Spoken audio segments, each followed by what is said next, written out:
You guys hear me? All righty, sounds good. Okay, it is 6 o'clock, so we're going to get started. Unfortunately, we don't have a youngin' tonight, so you're stuck with me. So with that, I will call this meeting to order, and we will take the roll.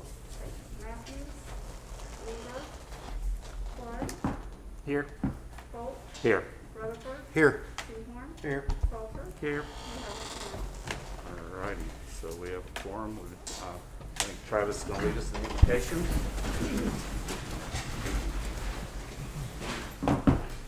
Father God, thank you for today. Thank you again for the beautiful sunshine that we were able to enjoy. God, just there's so many things going on in our world that can distract us and pull us away from the amazing moments that we get to slow down and stop and just say thank you. God, we say thank you tonight that we have a city that is filled with amazing individuals that care so much about the people that live here. God, we thank you for this staff. We thank you for the hard work that they do each and every day, God, to make this place be a great place to live and raise your family.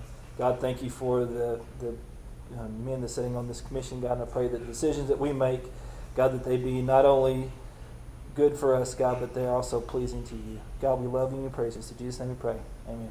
Amen. So reflex. Pledge allegiance to the flag of the United States of America and to the republic for which it stands, one nation, under God, indivisible, with liberty and justice for all.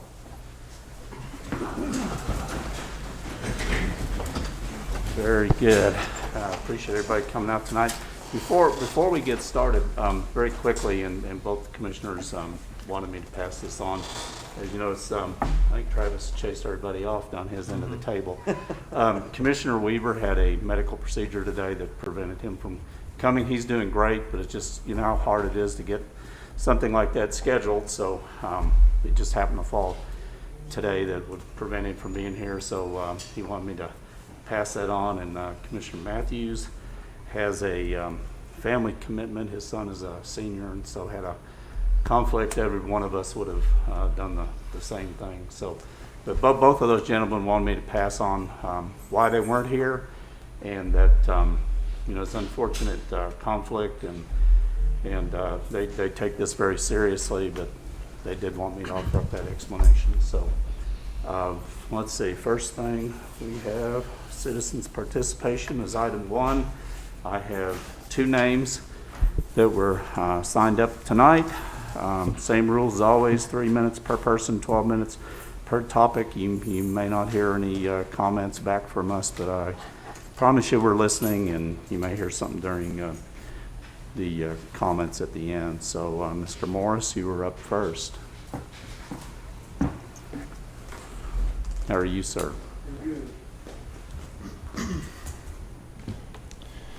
A couple things tonight. I saw that the auditor report is going to be tonight. Third slide of the presentation, where it says that the money was spent from the general fund.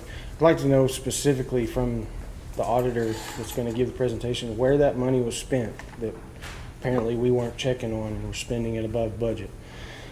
Second thing, on the new Arts Commission, we ran into this last year with extending term limits to try and make it where they offset. And I get that. But on the new one, why don't we have 4 for a year, and then after a year's over, bring in the last 3 to make a quorum? It keeps a quorum for a year. It also keeps staggers the appointments and keeps the term limits all the same.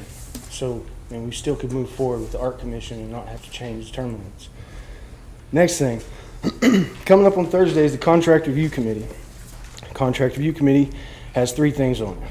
One is Coca, one is Seth, and one is Shawnee Forward. One problem I have up front is there's no place for citizens' comments at the Contract Review Committee.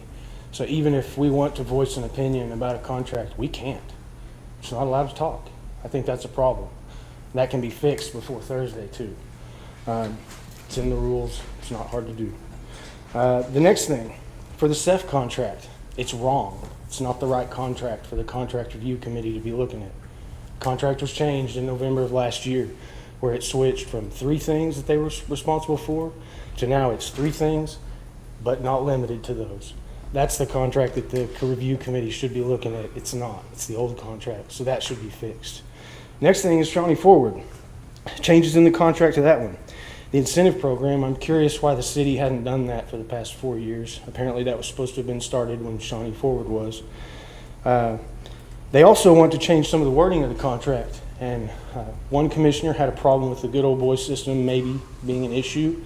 And with this change, now once or biannually, you will have an executive session where Shawnee Forward gets to talk to you guys behind closed doors, but we don't get to hear anything. That's a problem. That's not transparent at all. They want to strike the entire paragraph that says Open Meeting Act and Open Record Law. I have a problem with that. We give them $250,000. They're asking for 75 more this year, plus 100 for that incentive program. It's $425,000, where it was $250 last year, and yet we get to see nothing. I have a problem with that.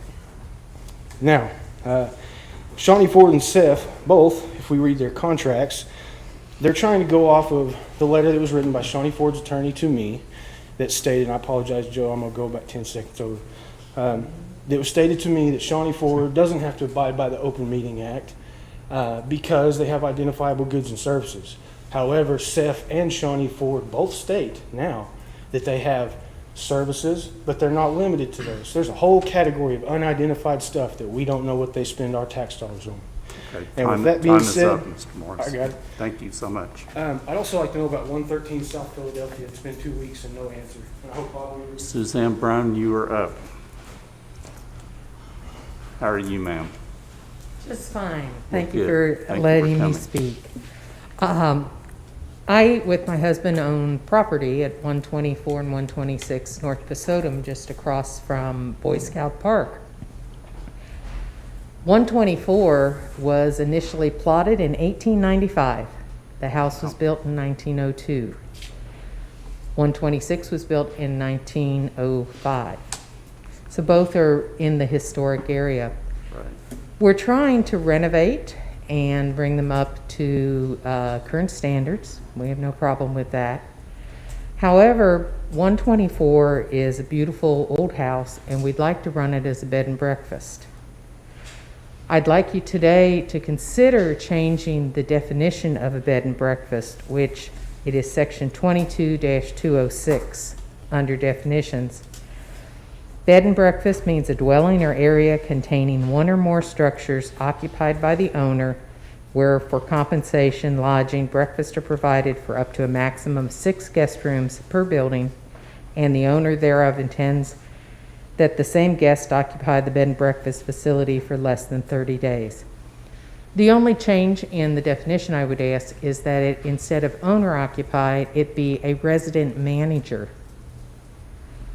And this would allow more flexibility as an investment property for us. I'm saying there's a conflict of interest there, but also for other investors.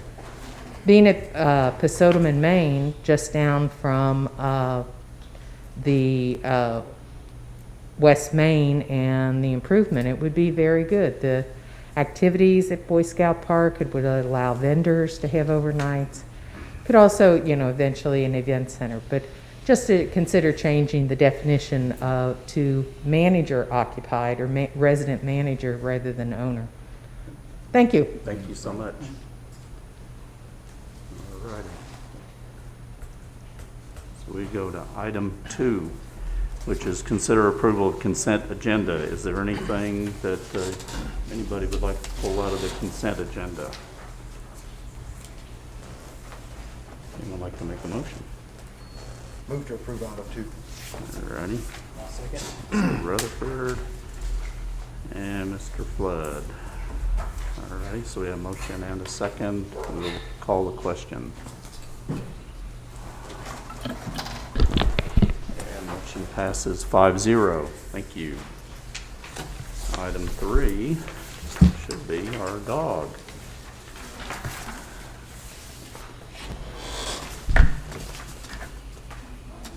And it is Pet of the Week. How are you guys this week? Doing all right. Good afternoon, everyone. This is our pet of the week, Azure. She's a 2-year-old Staffordshire Pit Bull mix. Got it? and she is very vocal tonight. She does not like the statue outside. At all. But she is wonderful around kids and adults. Not so much female dogs.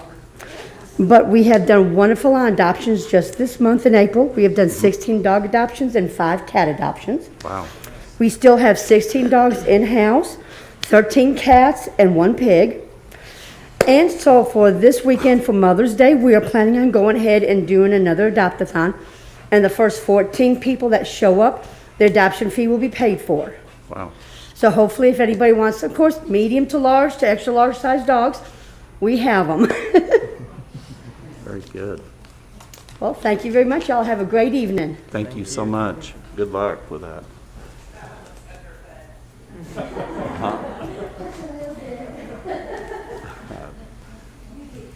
All righty. So item 4 is a mayor's proclamation, Better Hearing Month. So I will come down front, and I see the police is up front there. So I will meet you guys up there.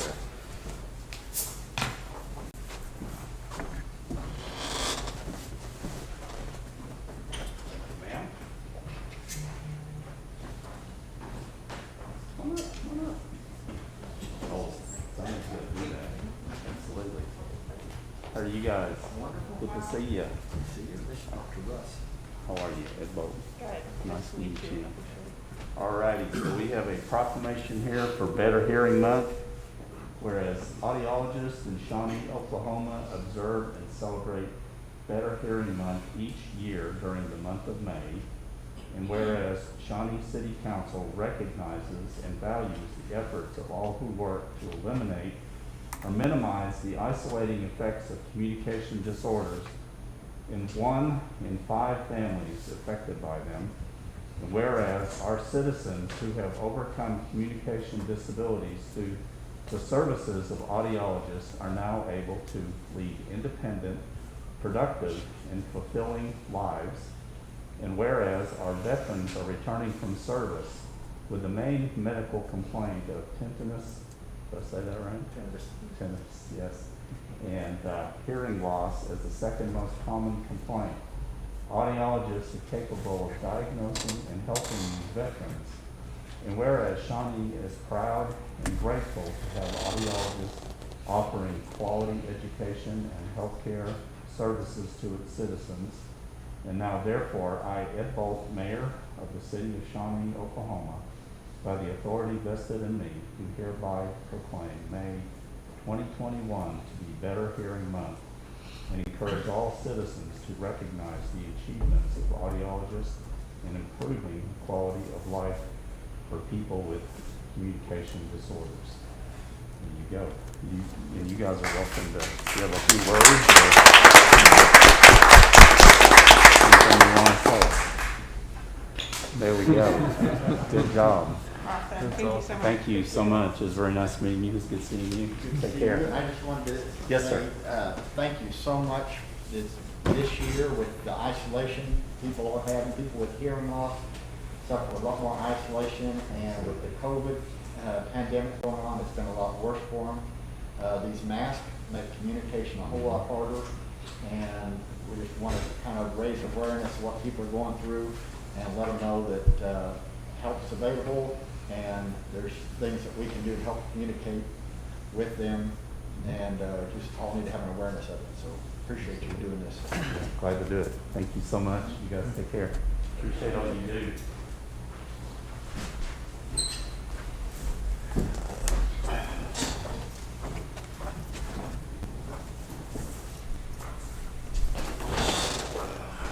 Righty, so we are up to item 5, presentation of independent auditors' reports for the comprehensive annual financial report.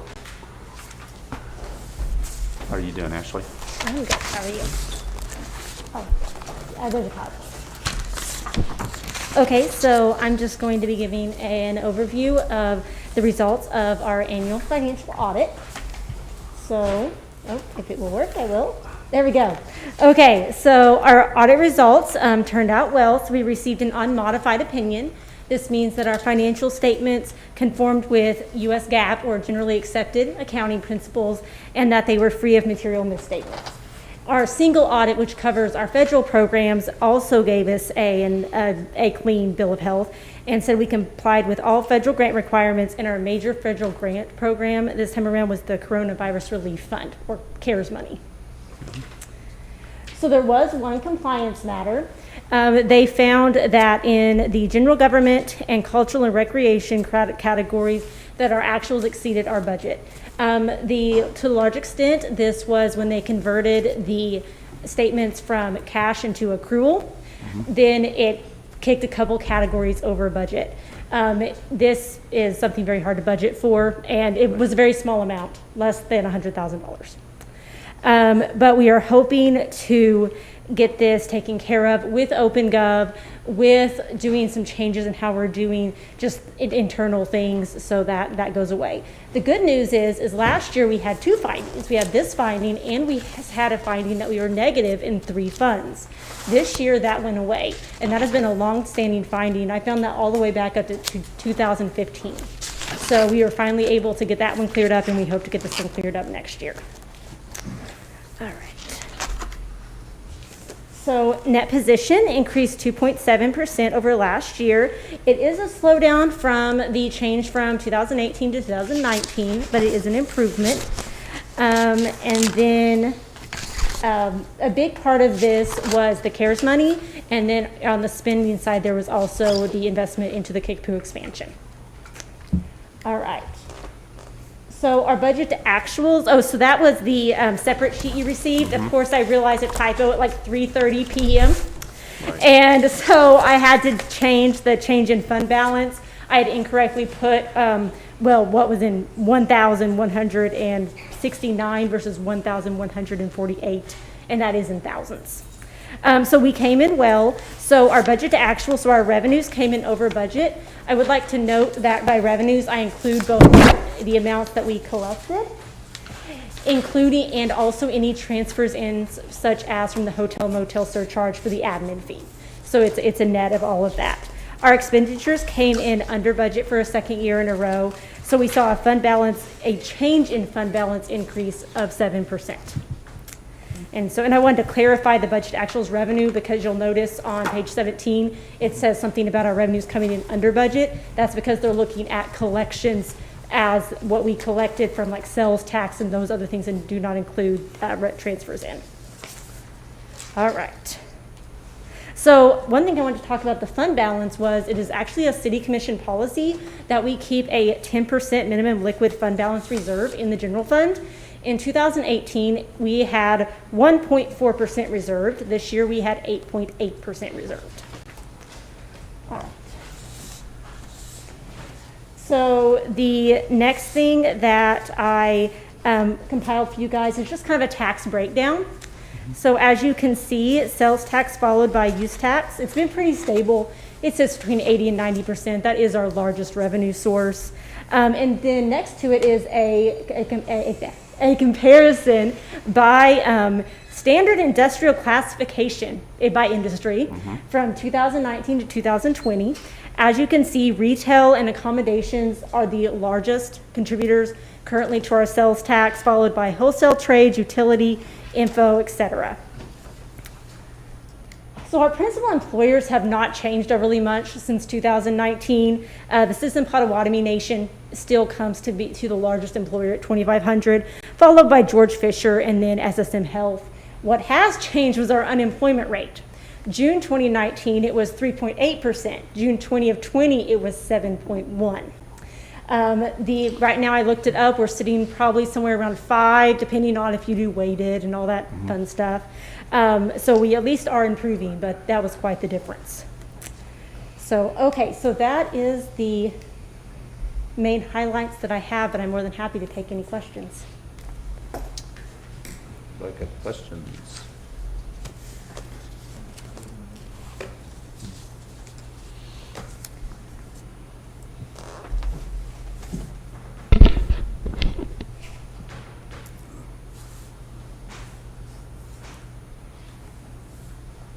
Pretty quiet.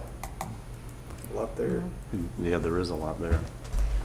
So just curiosity, I'm not an accountant by any means, but Why is it we use the two different methods there that seems to at least make it look like we had an issue there? Oh, you meant the cash and accrual? Yeah. It's So what is just that? different bases of accounting. So you budget in cash. Right. But then when Absolutely. you, according to GAAP standards, when you actually build your CAFR, you change certain things to accrual. And that's just the way, I believe it's possible. Well, and some claim we're moving that way. He would probably be able to tell you better than me. But it's possible to maintain your books on accrual. However, that's not normally how it's done. And it does cause, I wouldn't say problems, but you have to be very intentional about it. Right. And so we have just always maintained our books on the cash basis, and then we have someone assist us with converting them to accrual at the end of the year. I just wanted to ask that question, so that explanation. Yeah, did that make get any out. sense? That was my attempt. It does a little bit to me. Luckily, like I said, I'm not an accountant. My wife's a CPA, so we've had that discussion before. Yes. So that helps. But I just want to make sure that question got answered out there, so that people would hear that answer, because you're an expert. I'm not, but I appreciate that explanation. Mr. Mayor, Yes, what can sir. make that, what I used to tell my clients when I conducted audits is when they would ask cash versus accrual, cash is very easy to think about. It's when you receive money in Absolutely. hand and when you give it to someone else, right? Right. Cash in versus cash out. Absolutely. Accrual is, in the accounting world in general, we recognize revenues when they're earned. So that doesn't mean when you receive the funds, but when they're earned. Because we could perform a service, right, and then receive the money 4 months down the road. And then we recognize expenses or expenditures in the governmental world Right. when the expense is incurred. That's not when we pay it. So we might incur an expense in August and not Right. pay for it until December. Right. So that's why it's very difficult to budget for expenditures and income when we're not using the cash basis. Absolutely. Yeah. Yep. Okay. It's a Budgeting timing would be, difference. Right. Yeah. Anybody else got any questions? In the compliance matters with the exceeded budget, and I'm very thankful that you / the auditors were able to catch that, because that's one of the things that we've talked about before, how easy it is to just continue to allow things to go over if they're unchecked. And so thank you for bringing that up and putting that in here, saying it's something that you've noticed and have caught and will be looking at in the future. Can you explain how the new software will help increase the ability to catch those before those things happen and we do go overs? So probably a couple ways is how I'm imagining it. So the first, that the reporting tool, so I'm working on currently building, it's not ready, but the reporting tool is incredibly easy to use. If I need to look at 5 or 6 years of comparison, it's very easy. With Encode, which is our accounting system, I have to dump numbers into Excel and I have to manipulate, and they're not automatically refreshing. Right. So like when I'm building my budget, pretty much the last ditch effort, mid-May, I run an encumbrance report and I'm like, boy, I hope I got most of it. Sometimes is what it feels like. Yeah. I might be able to run one by the beginning of June, but then at that point I have to get the budget out. This updates real time. I will be able to I'll be able to keep more track and can expand. I'll be like, okay, so I want to see plus encumbrances where we are right now compared to where we were in April of 20, 19, 18, 17. And it will be a much easier and faster process that I can even do on my phone. That's amazing. And so I think that in that way, it will allow me, if I'm in a meeting, anything like that, to be able to see where we are better and also budget better, just having that data. I also think that it's always good that it's going to be open to the public, and so they will be able to see it as well, and that will help us notice things. If they notice, oh wait, this looks really funky. I was looking at some past trends and all of a sudden it shot through the roof. And so that I feel will also be beneficial.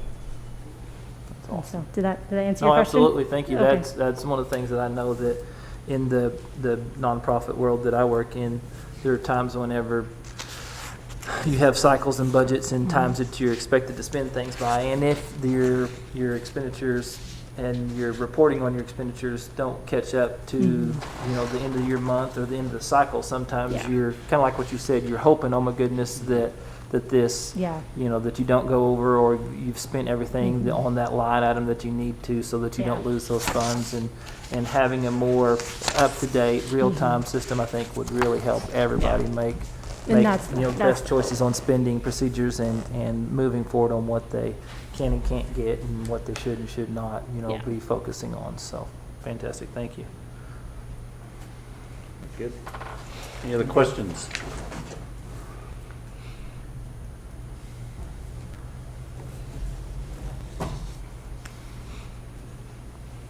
I guess not. I don't think there's anything to vote on, so anyway, Okie dokie. thank you so much. Thank you. Appreciate that. All righty. Item 6 is presentation of the 2020 Performator by Crawford and Associates. So I see he's sitting out there waiting on us. How are you, sir? I'm well, and you? Thank Very you well. so much for making time. Is it okay to pull my mask down so I don't sound Yes. muffled at the microphone? Ashley, thank you for that summary of the audit. I don't know if you got a chance to thumb through this, but it's 134 pages long. So if you do thumb through it, be sure you have an ice pick or something sharp, because you can get past the table of contents and then you start getting drowned in numbers. Government financial statements are not the easiest to read. In fact, I would suggest that a non-accountant probably can't go through this and then at the end of the process answer a question, a very simple one. How are we doing? Yeah. Because it's just so difficult to read. This does a great job of telling you whether or not the numbers that are supposed to be in here are in here or not. You got clean opinions, meaning that you put the right numbers in here. Now we have to figure out what those numbers mean. And so that's why we invented this thing about 20 years ago called the Performator, which is pretty simple. What it does is it takes about 17 or so ratios that are very important to the governmental sector. Sales tax revenue, sales tax rates, debt per capita, taxes per capita, and it measures it so that it can reduce this down to a single scale, which is on a scale of 1 to 10, how are we doing? Right. With 10 being excellent financial health and success, and a 0 being poor financial health and success, and a 5 being kind of right in the middle, kind of satisfactory. And so what we do once these audits are completed, we're able to test these ratios and pull these numbers out knowing that those numbers are clean, and then drop them into our model to kind of see what that score produces. And now I can measure what happens to your score year to year, or some years you go up, some years you go down, but you can always kind of have a little bit of a historical trend that you can kind of look at. And it's not 134 pages long, it's about 20 pages long, and it's got lots of pictures, and it doesn't have a lot of numbers in it, which makes it obviously much easier to read. And so what I wanted to do tonight is just take a few minutes and not go through this entire document, but kind of take you through the highlights of it and kind of tell you why your score changed and which way it went, and how that measures in a bit of a perspective. So I'm going to skip to page 5. The first 4 pages are really kind of what I just said. It's a scale that we had invented that we can literally measure a government's health and success on a scale of 0 to 10 or 1 to 10. And then we can break those into components where we can basically say, okay, what's the health picture look like? What's the performance picture look like? And then what about sustainability? Do we have the ability to sustain this for much longer? And so even though I come up with one overall score, I can ultimately break those down into 3 separate components. The way to read this is very simple. Each page has a chart or a graph on the left, if you like pictures. On the right is text, but not a whole lot of it, not a lot of numbers, and not a lot of words. And then some people don't like either one, and they like that little speedometer with the red, green, and yellow thing, where it kind of gives you an idea of where you are on that particular chart. And so, as you can see on page 5, which is the overall summary page, we scored at a 6.4, almost a 6.5 this year. That's down a little bit from where we were at a 7.1 last year. But measuring against last year was a very successful year. It was probably one of the better performances that period that ended June 30 of 19. It's almost unfair to compare to that particular year. So if you kind of take 19 out, you're kind of right where you've been outside of that low 4.6 or 4.8 that was there in 2018. So as long as we stay above a 5, that means we're operating satisfactorily together. In other words, all of the performance and the health and the sustainability. The highest you've been is an 8.0. That didn't happen. That happened once in 2015. To give you a little bit of perspective, we measure probably 100 or so plus governments throughout the country, along with 12 international governments that use this model. There's only been one score in 20 years that's ever made it into the nines, and that was a 9.1. So it's very difficult to score a 10. In fact, it's literally impossible, and it's almost impossible to score a 0, although the government of Puerto Rico is testing the 0 theory right now. Maybe the worst financial condition I've ever seen, because every number has a bracket around it. And if anybody's never told you, brackets around numbers are bad. There's not a bracket around a number that can actually mean anything good. So there are lots of brackets in Puerto Rico. Here, not so much. So we're scoring at about a 6.5, down a little bit from where we were in the prior year, but a little bit more consistent with where we were a few years ago. What we want to keep from occurring is we want to make sure we're making the budget decisions on a year-to-year basis where we're not stair-stepping down. In other words, we can afford a step up and a step down as long as they're not consistently going down in one direction. And so we have to kind of keep our eye on that. That's why you see budgetary controls in place, where you adopt a budget that says, here is the amount of money that we can spend by department, and we're not supposed to go over that on a cash basis, knowing that at the end of the year we kind of have to throw those accruals in. So there might be an invoice that comes in late that we hadn't thought of, and it gets accrued, and it kind of throws that number over. But by and large, those are few dollars when we're talking about, a $15-20 million budget. We're not talking about overages that are very significant at all. And so that's how you control this process. I mean, at the end of the day, it's a simple process. If you consistently bring in more money than you spend, the score will go up. I mean, it just can't not work that way. Your cash flow goes up, your fund balance reserves go up.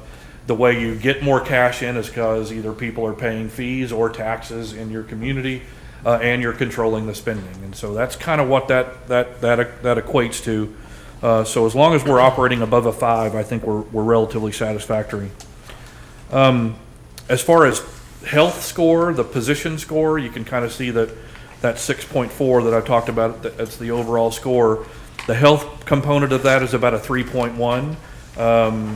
That means, okay, we're probably not in the best financial health, but we're getting better than where we have been in the past. But you can't reverse declines in health overnight. You have to stair step up to health, just like you stair stepped down at some point in time. And the way you stair step up in health is that you continue to have very high performance scores. So notice our performance score was an 8.5. Well, that's great. That's really high on our scale. However, last year you were a 9.6 or a 9.3. In other words, you had a really great year performance-wise. And that's basically the result of the decline in the overall score this year. You had a good year, it just wasn't as good as the year before. Now, we're talking as of June 30, 20 here. A lot has happened since June 30, 20. We were 3 or 4 months into the pandemic at June 30 of 20 without a very good idea of what was going to happen to our significant streams of revenue and our cash flows. Luckily for us, it worked out. I mean, we ended up with about an 8.9% increase in sales tax over the 12 months that ended June 30, 20. And I think you're going to have a pretty sizable increase this year based on the 10 months of sales tax that I've seen so far. So what that points to is that if we control our spending during fiscal 21, the revenue streams are coming in at or better than what we had thought. So as long as we kind of control the spending side, I think you'll see the score kind of jump back and rebound a little bit. So why is this thing 20 pages long? Well, because besides the overall score, there's a score per ratio, so that if you ever had time that you wanted to put this on your coffee table and just kind of read through it doesn't read like an audit. It doesn't read in a very small font. It's actually fairly readable, especially if you use some of the charts and graphs and the speedometer to read its way through. So sales tax was good. We had some great growth in sales tax. Our sustainability is really good. Most of the governments usually score somewhere in the 6s or the lower 7s Our sustainability is really good because we don't have what we call any general obligation bond debt outstanding.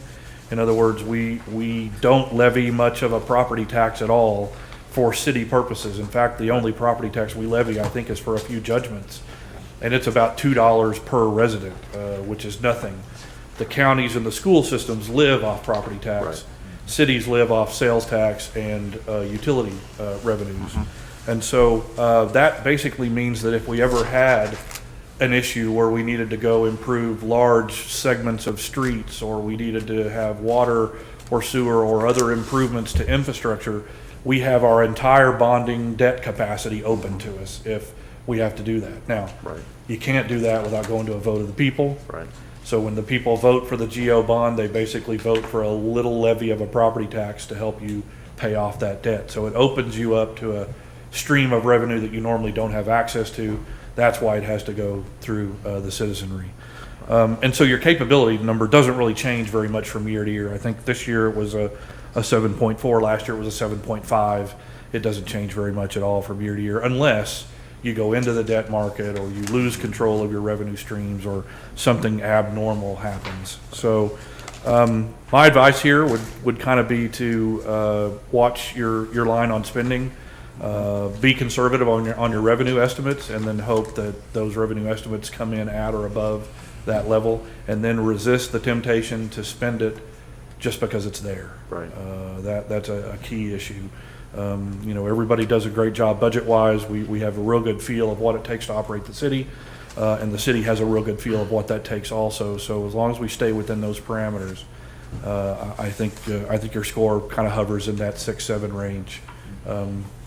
We could get back up into the 8s, but as I said, it's rare.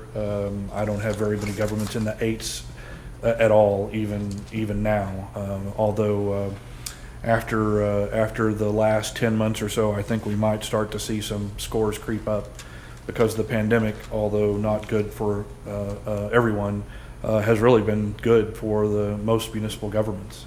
It's localized the spending by citizens.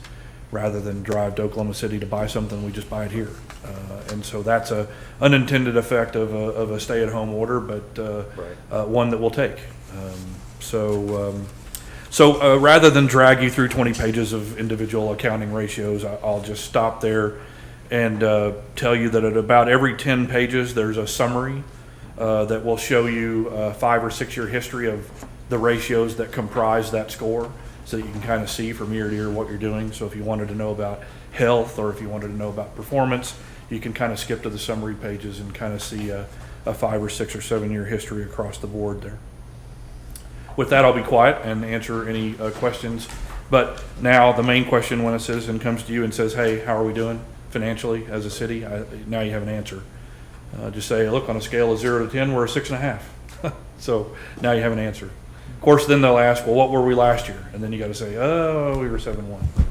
But we're hoping to get back into the 7s in the following year. So that just gives you a little perspective, and that's kind of what it's designed for. Okay. Anybody got any questions?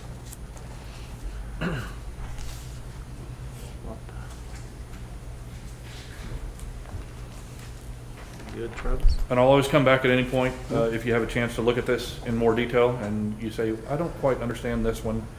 Just let me know, and I'll be more than happy to come back. Right, and this is something, more a question for you or Ashley, that everybody has access to, and ends up being on our website or someplace that folks can see that.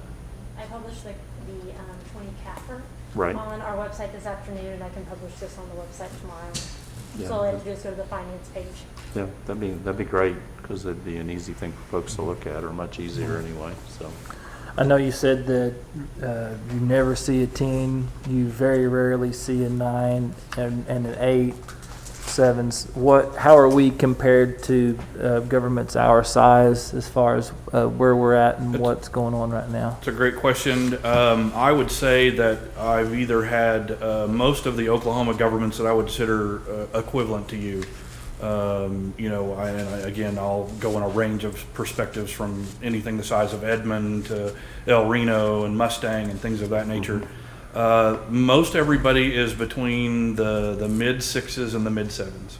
And then there's an occasional outlier where you see an 8.1, 8.2, and then you have, of course, the occasional outlier that's less than a 6 for something that has occurred. An ice storm has drained cash and all their reserves are gone. So usually when you see them down in the 4s or less than a 5, it's usually no one stays in the 4s or 5s. Something's occurred to make it go there, and now you're kind of clawing your way out of it. Yeah. So I would say probably in the range 6.5 or 7.5 is where most of the Oklahoma governments that I would consider your equivalent are kind of falling into this year.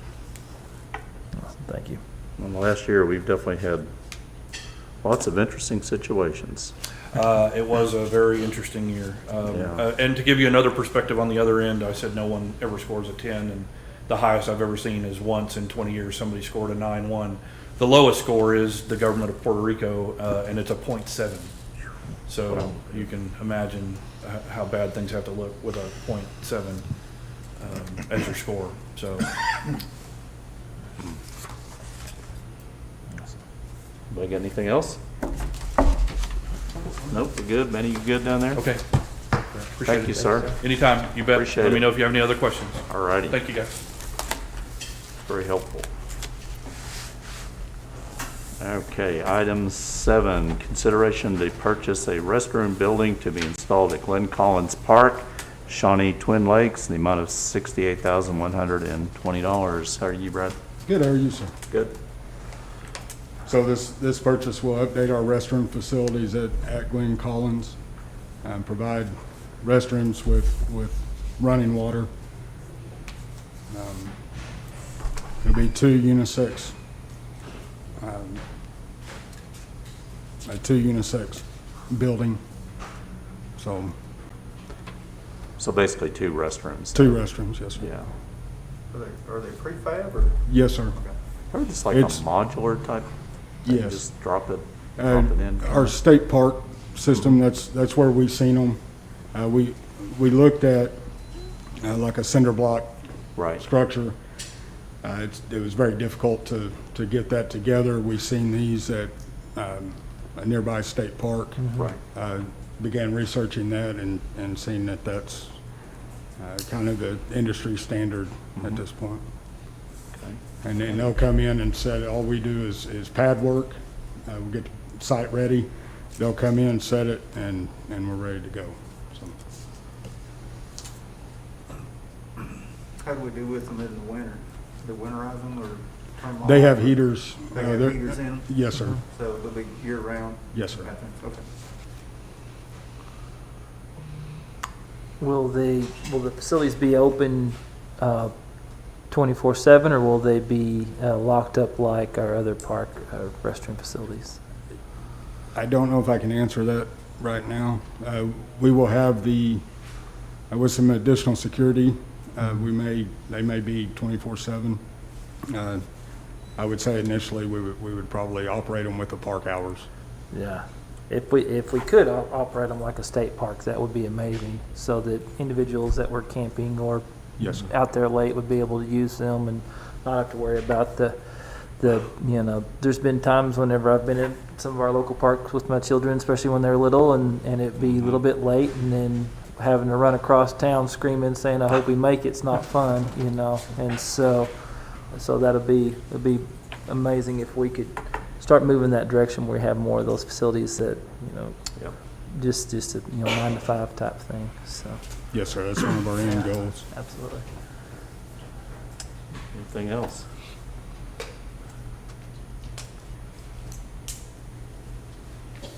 All righty, how about a motion?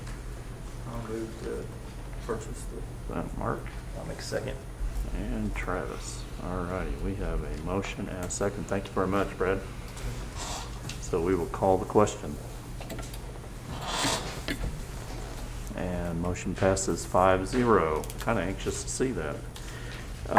Item 8, consideration of resolution of the mayor and city commission of the city of Shawnee, Oklahoma, supporting the efforts of local businesses and the citizens of Shawnee to continue to follow medical guidance with regard to face coverings. And let's see, we have the city manager.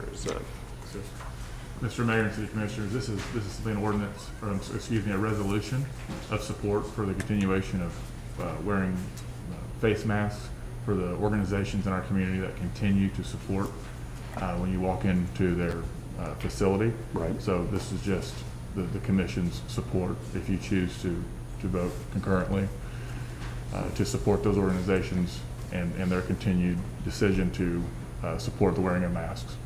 Right. I know I was in, the new hospital clinic today, and obviously you have to wear one in there. And was in a number of businesses over the weekend, and I saw that they have continued to make that requirement. So, yeah, so we're supporting their efforts.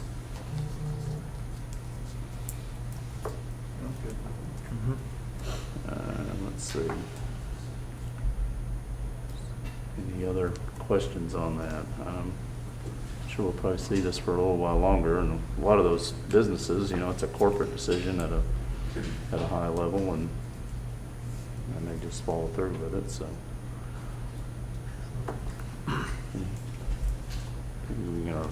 do we read it, or I guess Joe, do you read the resolution, or? I'll read the resolution title prior Alrighty. to a vote if there's a motion and a second So for we- approval. I'll make a motion that Motion already, Travis. that we move to support through this resolution. I'll second. Second by Mark. Alrighty, so now I think you're up. Thank you, Thank Mr. you, Mayor. sir.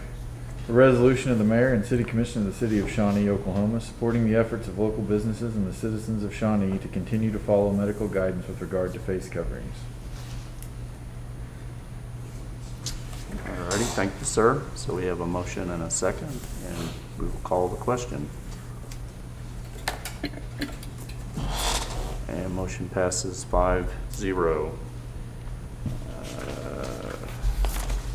Alrighty, so item 9, consideration of a resolution authorizing Mayor Ed Bolt to cast a ballot for the 2021 Oklahoma Municipal Assurance Group, OMAG, election of 2 trustees. So, Chance. Mr. Mayor and Commissioners. Yes, sir. I'm sorry, I got ahead of you.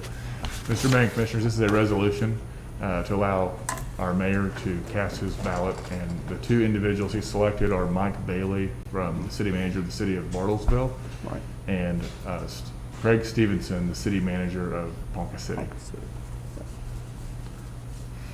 And this, how often do we do this? I was curious. It's when they have Whenever they call one. vacancies. Yes, sir. I'm not sure what their bylaws, Yeah, when they turn them out. yeah.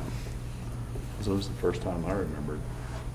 I don't know, you've been here the longest. You remember doing this before?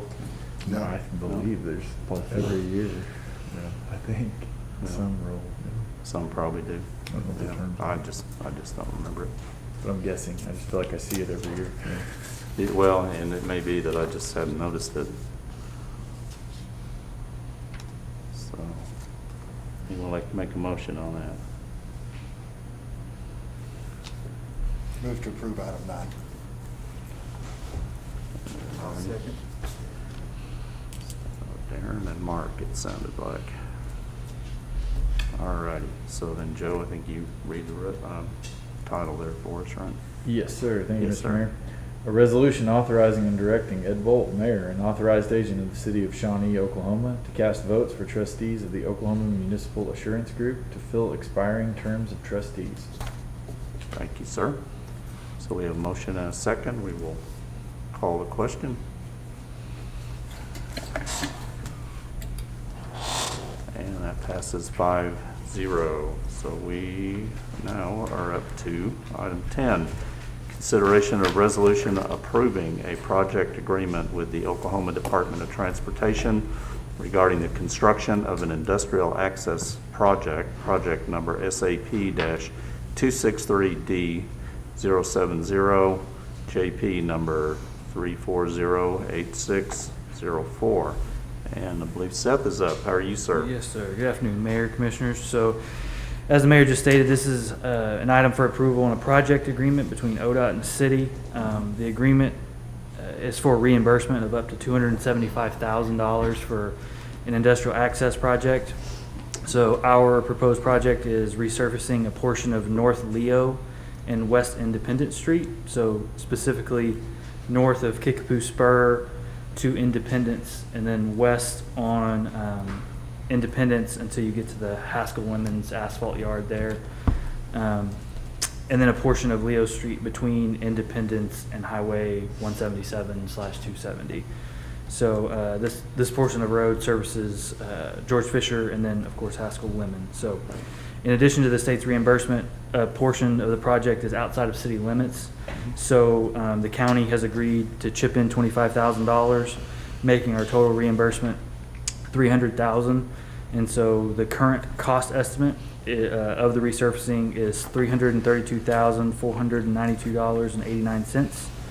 So, but we'll have to obviously see where the bids come in at on that. But staff does recommend approval of the resolution. And with that, I would open it up to any questions you might have. Anybody got questions for Seth? They were kind of writing all the traffic that way anyway. Yeah. At the end of the day, I'm sure. Yeah. It's overdue for a resurfacing. Yeah, So no doubt. it's become quite narrow on one of those corners. Very narrow. Well, it will be widened, yeah. We're not doing any milling, so it'll be pretty much an overlay, but it will get inadvertently wider than what it is, especially right there at the corner. Right, that is a tight corner. Yeah. Yeah. Yeah. Yeah, I mean, I think it's a no-brainer. $30,000 to the city. I know. 10%. Yeah. Yeah, we'll do that all day long. Yeah.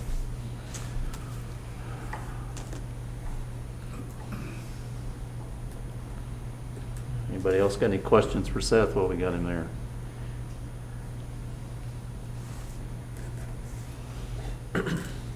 Anyone want to make a motion? I'll make a motion. We got Travis. Recommendation.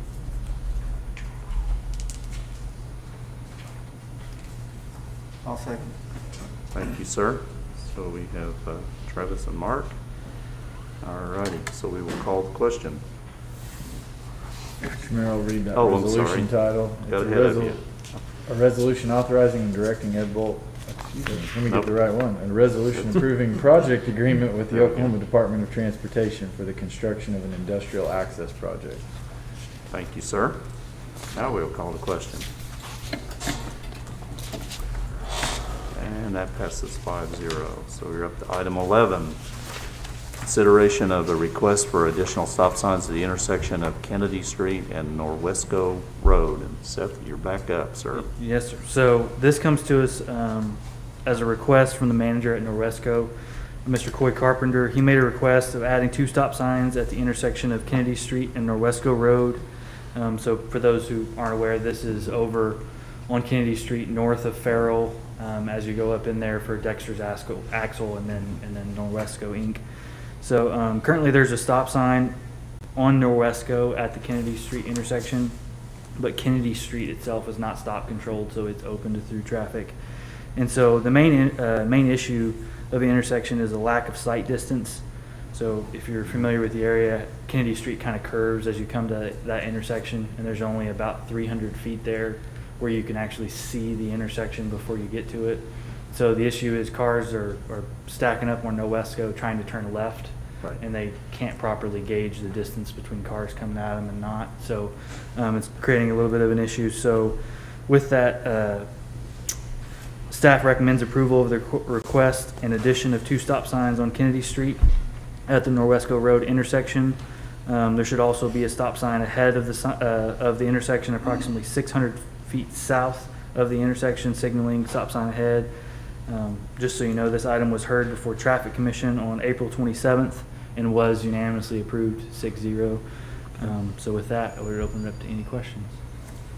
Got any questions?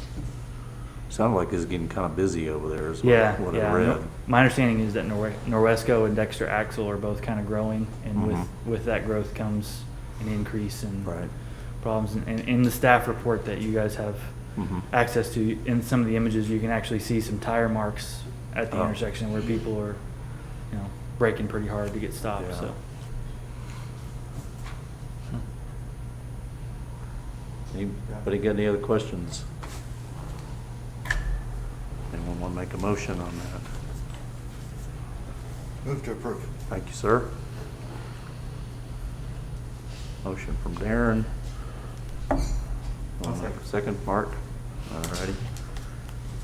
Alrighty, we have a motion and a second then, so we will vote. And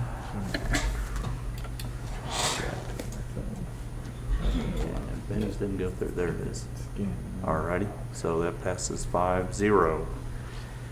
All right, item 12 is consideration of a final plat for Cardinal Point Addition, Phase 1, a 12.08 acre tract located approximately 1,150 feet east of North Union Avenue, located on the north side of East 45th Street, case number P07-21, applicant Cardinal Point Development, LLC, deferred from April 19, 2021 City Commission meeting. And Rebecca's up. How are you? Good evening, Mayor, Commissioners. This has been resubmitted and does now meet all criteria as set out in the subdivision regulations. So staff would recommend approval of this second submittal, but I'm happy to answer any questions that you all may have. Anybody got any questions tonight? I know we've had this. Discussed this before. Yeah, I think so. But everything's good to go now in your estimation then? Yes, sir. Very good. Anyone like to make a, Benny, you good down there? I didn't want to cut you off. Yeah. Okay. Yeah. I didn't know if you had any questions. All righty, thank you, sir. Second. So Mark and Darren. All righty, so we will call the question. And motion passes 5-0. All right, moving on to item 13. An ordinance amending portions of Chapter 22, Division 2, Section 22-744, term of office of the Shawnee City Code of Ordinances by amending Chapter 22, defining the term of office, providing for repeal, providing for severability, providing for codification, and providing for the emergency clause. And Rebecca's back up, is that right? Or that's what it says on my thing here, but if you're... This item just clears up the terms Okay, for the board. all righty. So it's just clearing those up so that if it did become vacant, we Right, handle so that they're more the efficiently. same every year. Right. Okay. So do you have any other questions on that, or?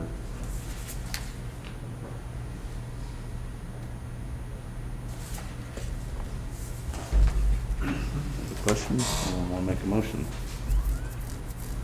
I'll move to approve. So Darren has a motion. And I second. Travis is the second. All righty. Then we will have our city attorney read the ordinance title then. Thank you, Mr. Mayor. An ordinance amending portions of Chapter 22, Division 2, Section 22-744, term of office of the City of Shawnee City Code of Ordinances by amending Chapter 22, defining the term of office, providing for repeal, providing for severability, providing for codification, and providing for an emergency clause. Thank you, sir. And so we have a motion and a second, and we will call the question. And motion passes 5-0. So now we need a motion on the emergency clause. Move to approve. Thank you, sir. So we have a motion from Mr. Rutherford. And I second again. All righty, Mr. Flood. So we have a motion and a second on the emergency clause, and that passes 5-0. Item 14 is consideration of mayor's appointments. So we have Carmen Wolf, Katie Goodson, John Greider, Lucas Simons, Leanne Henry Wright, Robbie Kinzel, and Tara Lee. So you won't come talk to us this time, probably don't need to on this one either. So any discussion on this? I can tell you that I was very impressed with the applicants that we got. And we have a lot of seemed like we checked all the right boxes. We've got a couple of attorneys on there, we've got an architect, we've got a landscape architect, a couple of incredible artists. And we're very, very fortunate to have talented folks like this in our community, I think. So I think it was about 14 applicants altogether, so lots of interest. That was good to see. Any other questions, discussion on this item? Anyone like to make a motion? I'll make a motion. Thank you, sir. The appointments. I'll All second. right, Mark, Travis, or I'm sorry, it was Darren. All right, so we have a motion and a second, so we will call the question. And that passes 5-0. Thank you very much. Moving on to new business. Mr. Mayor, no new business. No new business, all righty. Commissioners' comments, we'll just start right here. Yep, I just was like to just wish Commissioner Weaver the best recovery that he could possibly have, and knowing that those neck and back surgeries are not fun, and that he, like Mr. Mayor said, he wanted to be here, but staying home and recovering was the absolute best thing for him. And so we wish him all the best and hope that he is back up here very soon and doing all the amazing things that he does, not just for our city, but with his friends and family. Just was really thankful for the outcome of the audit, and that we're continuing to make good strides and continuing to move forward in a good direction, and that the things that were some of the issues that we were noticing them and continuing to intentionally move forward to do our best to recognize those and be transparent, and then also alleviate any issues from happening in the future. Thankful for staff that goes above and beyond to take the time and intentionality to make this very, very difficult subject something that we can all engage in and be part of. So thank you very much for doing that. We appreciate that. Just continue to be excited about things as they're moving forward, like the restroom facilities at the lake. That's amazing. I'm super excited about that. Any time that we make improvements to things that our families can enjoy, whether it be restroom facilities or park facilities or downtown event spaces, I am all for it. Having a young family that enjoys doing those things. And so then knowing that those will be things that will move on and keep going. Very excited about the Arts Commission. Some fantastic folks on this list, and really, really can't wait to see how they put their heads together, what amazing things they can help businesses and individuals come up with. So thank you, Rebecca, for helping put that together and being the lead on that. Really appreciate that. Thank you, sir. You're up, sir. Well, thank you. Travis covered that very well. He did. So the Arts and Culture Commission, that's awesome. Restrooms at the lake, anytime we can make improvements out there, that's good. So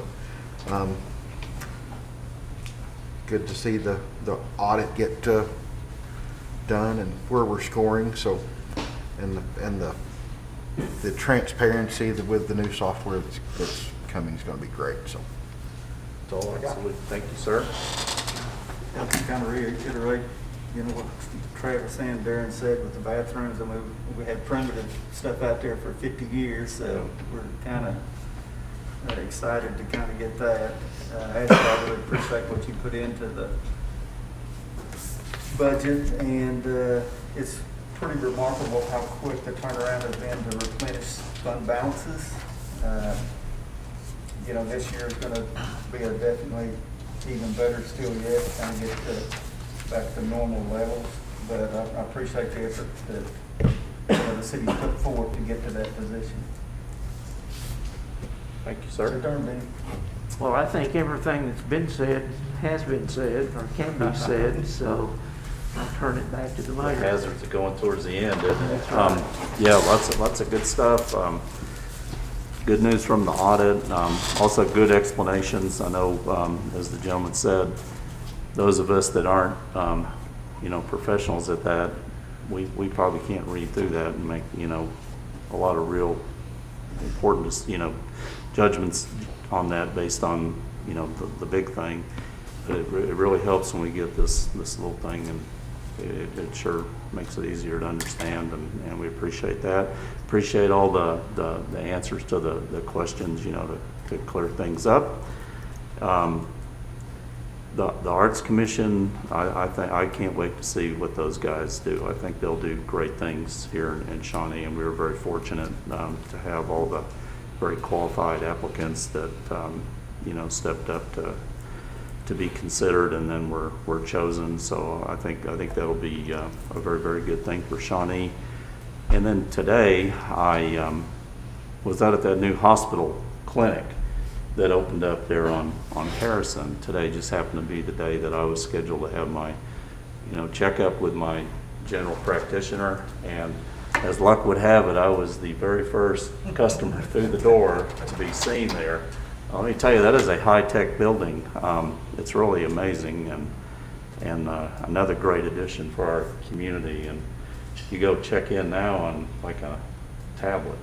Oh, really? In fact, you can check in ahead of time on your phone, which I didn't know till they told me today. But it's a different experience, that's for sure. But ultra modern, and I mean, we're right up there with probably any community with that building. So that was a really cool thing.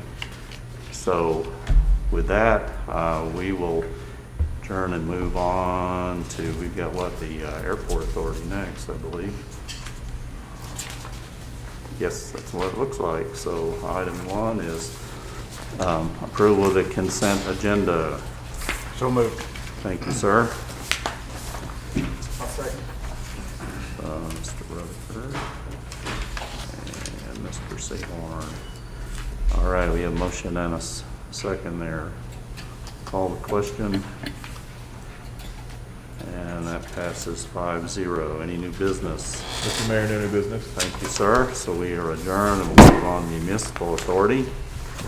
And we have the item 1 is consent agenda.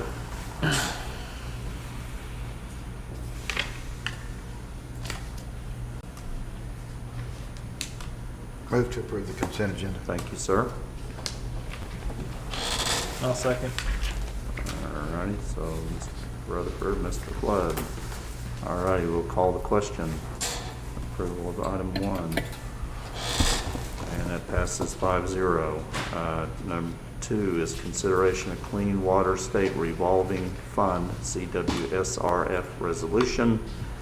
And it looks like Brad is up. So this resolution is a requirement for the Clean Water State Revolving Fund to move this project forward. Right. We had the public hearing on April 8th. Okay. That this references. All righty.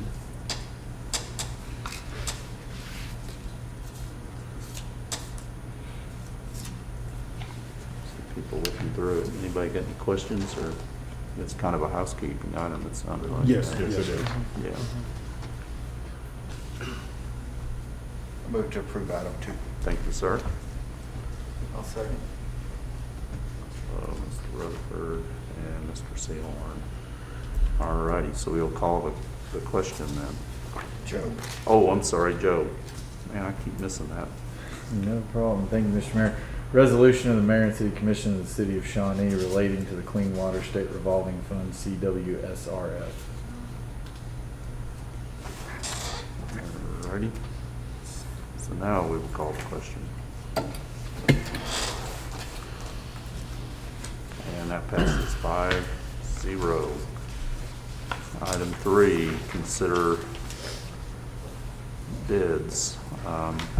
Clean water, let's see. Consider bids, water systems improvement, CWSRF project number E40-1020503- 503.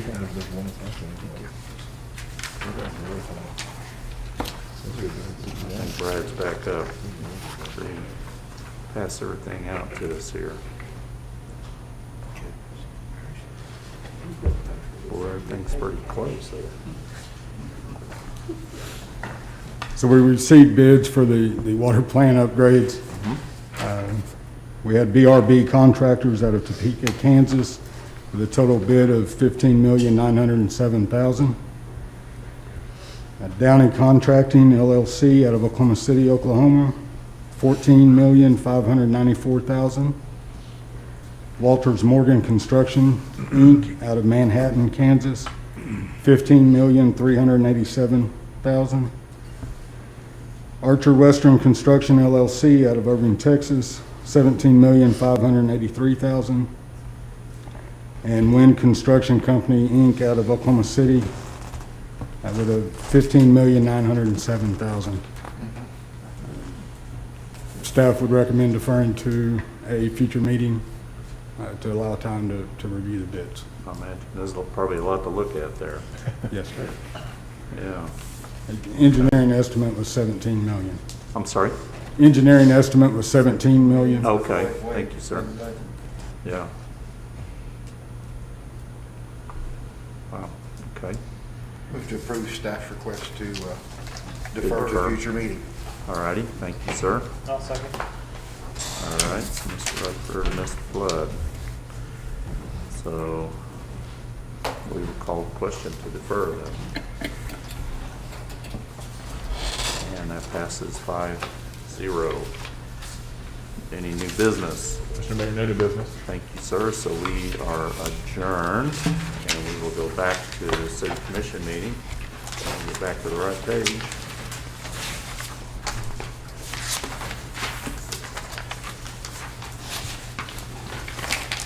Alrighty, so that is item 17. Discussion, consideration, possible action to enter into executive session for a discussion related to the employment of municipal judge in accordance with 25 OS 307B1, discussing the employment, hiring, appointment, promotion, demotion, disciplining, or resignation of any individual, salaried public officer, or employee. So, yes, sir, you're up. Mr. Mayor, we just need a motion to enter into executive session. All righty. Thank you, sir. Second. All righty, so Mr. Seaholm and Mr. Rutherford, we will call the question. And that passes 5-0, so we will go right down the hall and we will be back shortly.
Everybody made it back. Okay, so we will reconvene then. We are up to item 18.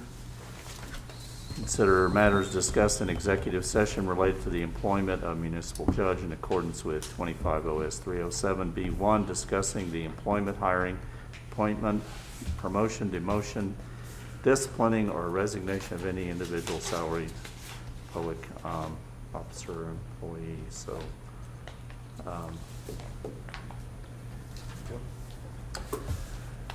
Mr. Mayor, I would like to make a motion to suspend the current contract.